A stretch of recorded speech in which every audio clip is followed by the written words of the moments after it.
The thin blue line was shattered. Tonight at 5 o'clock, community is now in mourning this evening after a Boone County Sheriff's deputy was shot in the line of duty. We just learned over an hour ago that Deputy Jacob Pickett will not survive his injuries, but will live on as an organ donor. The sheriff was actually one of the first to arrive after the shooting and tried to perform CPR on the injured deputy. And tonight we have team coverage of this tragedy. We start tonight with our anchor, Scott Swan, at the Boone County Sheriff's Department. Scott, what's the latest from there? Andrea, there is just heartbreak and sadness for 30-year-old Jacob Pickett, this young father of two, 30 years old. He had only been in law enforcement 5 years and today gave the ultimate sacrifice. We're over the next few minutes going to be getting reaction from the sheriff and other residents here in Boone County. But first, we want to begin our live team coverage with Mary Mills, who joins us at St. Vincent Hospital, where Deputy Pickett was taken after he was shot this morning. Mary, what's the reaction there? Just heartbreaking news. Folks are grief-stricken, as you can well imagine, and that news did just come out within the last hour here at St. Vincent, where both the Boone County Sheriff and the Superintendent of State Police did share that news, as you said, that Deputy Pickett will not survive his injuries. We do have a picture of him with the sheriff. He is the one in blue. He is being kept on life support so that he can be an organ donor and continue to serve and help others. Now, Deputy Pickett was 30 years old, as you said, Scott, a husband, a father of 2 young boys, and a 5-year veteran and canine officer. He, of course, as we said, was shot in the line of duty while trying to help Lebanon police pursue a man wanted on a warrant. He was airlifted here to St. Vincent Hospital, where dozens of officers flocked throughout the day. We're talking about officers from several different departments, their hearts heavy with grief. As Sheriff Michael Nielsen said, this is something you never, ever want to see happen. Extremely hard. He also mentioned that Officer Pickett was the first deputy lost in the line of duty in 83 years. The public safety family of Boone County is heartbroken. We have lost a canine officer, a deputy, a friend, a warrior, and a brother. There are no words that can explain the grief that we feel today. We are family. We are grieving. We are desperate for God's mercy and grace. Please continue to pray for Jake's family and for the public safety officers of Boone County. The next several days will be some of the hardest we have ever been through, but together we will endure this hardship and persevere. He will immediately incarcerated. Also told that officers will be with Deputy Pickett and his family as arrangements are being made. The shooting took place. This is at an apartment complex in Lebanon today. You can see during the chaos, we're told that one of the suspects used to live in this complex. Officers in full gear. Some of the guns were drawn during this as they were searching for those suspects after they fled that traffic stop this morning. Now, I want to give you a timeline so you can better understand how this all unfolded this morning. It started around 9:30 this morning. Lebanon police were out serving a warrant on a woman.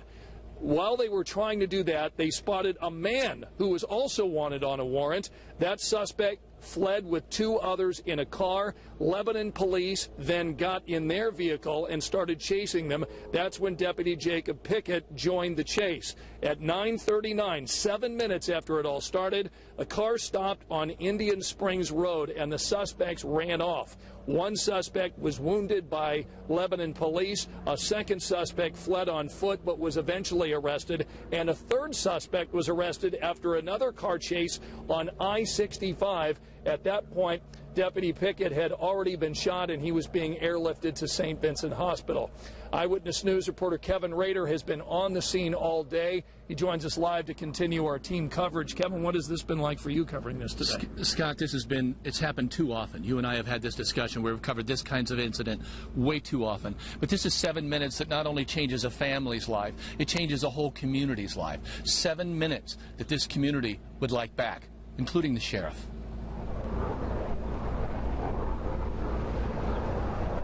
I was in my office. I heard the call come out that they were in a pursuit, and I started that way from my office. And I'm sorry.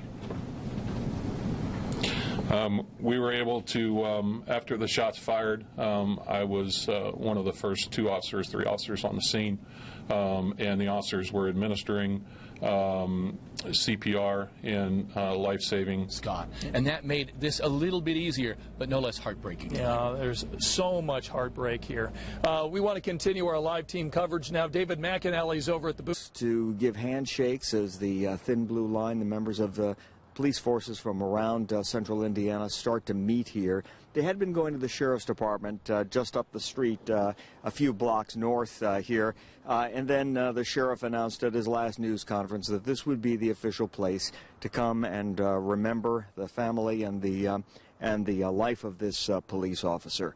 It's something that Sheriff Brandon made the point a moment ago, and you were talking about the years that it has been since they have had a fatal shooting here involving a Boone County officer. And he was saying that, you know, that we have been lucky, but he was also recalling the time back in the 80s when Trooper Mike Green was shot on the highway here just along the county line. And Dennis Brandon was out there that day. And the sheriff at the time was out there, Ern Hudson, administering life CPR. They lost that trooper, of course, in that incident. It's something that these men and women who wear the uniform see. But, you know, just talking to the sheriff, a former sheriff a moment ago, it's not something you get used to, and certainly not something that's easier to deal with each time it happens, without a doubt. So violent in a violent shooting. We'll have more for you tonight as the evening goes on. David McAnally, Channel 13, Eyewitness News. Yeah, we say so often, Mac.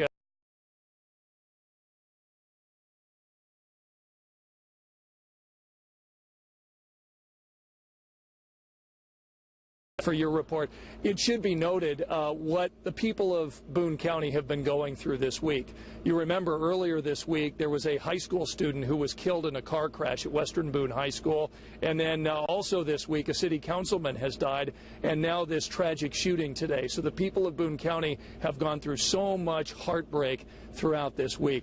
Our live team coverage continues back in the Eyewitness News studios. Sandra Chapman has been looking into the suspect's history. Sandra, what have you learned?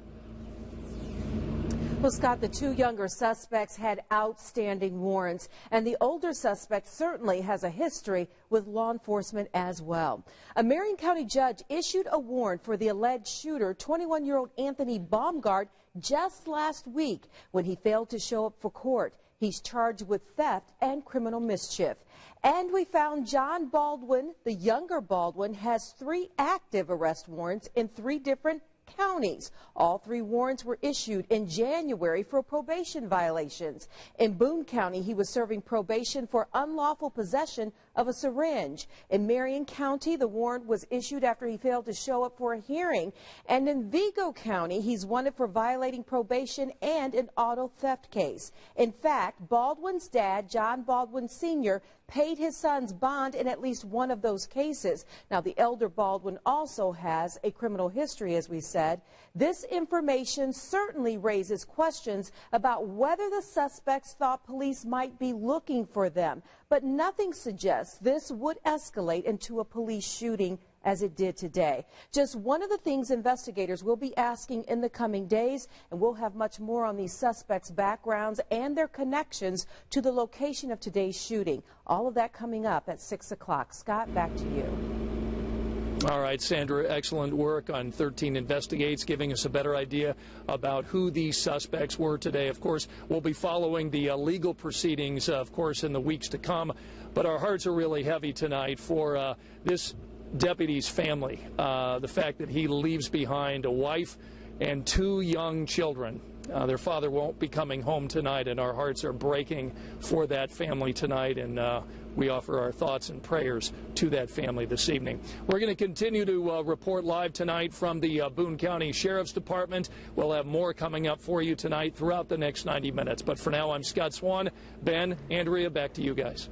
Scott, we echo the sentiments, certainly. We'll be checking back with you, as you mentioned, all throughout the evening. Scott, thank you so much. And we Ben just mentioned, we'll have continuing coverage of this still developing story on our website at WTHR.com. Another